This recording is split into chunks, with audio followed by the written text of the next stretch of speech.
Degree હોય તો લાયક અને ડિગ્રી ન હોય તો ગેરલાયક. આ વાત હું એટલા માટે કરી રહ્યો છું કે મેકોલેની શિક્ષણ પદ્ધતિ દ્વારા આપણા ભારતનું નિકંદન કાઢી નાખ્યું હોય. આમ વાત કહું તો એમાં કોઈ અતિશયોક્તિ નથી. એટલા માટે કે 200 વર્ષ પહેલા ભારતમાં કોઈ પણ પ્રકારની ડિગ્રી આપવામાં નહોતી આવતી. 1857 ની અંદર ભારતમાં 3 મહત્વની યુનિવર્સિટીઓની સ્થાપના કરવામાં આવી: મુંબઈ યુનિવર્સિટી, કલકત્તા યુનિવર્સિટી અને મદ્રાસ યુનિવર્સિટી. અને જેમાંથી કલકત્તા યુનિવર્સિટીમાંથી 1857 ની અંદર પ્રથમ વખત 2 વ્યક્તિઓને ડિગ્રી આપવામાં આવી. એમાંથી એક હતા બંકિમચંદ્ર ચટ્ટોપાધ્યાય અને બીજા હતા જદુનાથ બોસ. વિચારીએ, આના પહેલા શું કોઈ વ્યક્તિઓ બીમાર નહોતા પડતા? આના પહેલા કોઈ વ્યક્તિઓ સારવાર નહોતા કરતા?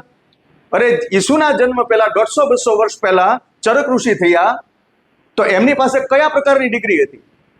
ઈસુના જન્મના 500-700 વર્ષ પહેલા સુશ્રુત ઋષિ થયા કે જેને ફાધર ઓફ સર્જન કહેવામાં આવતા, એમની પાસે કઈ ડિગ્રી હતી? છતાં પણ અસંખ્ય વ્યક્તિઓને, દર્દીઓને એને સાજા કર્યા છે અને અસંખ્ય પ્રકારના એમણે રિસર્ચ કરેલા છે.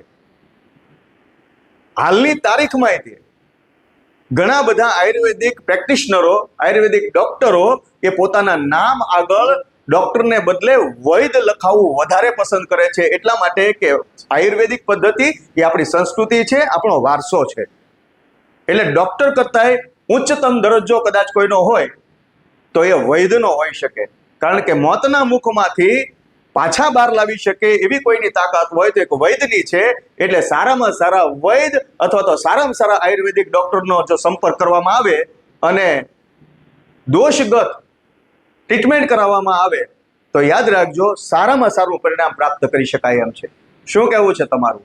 કોમેન્ટ કરો ને.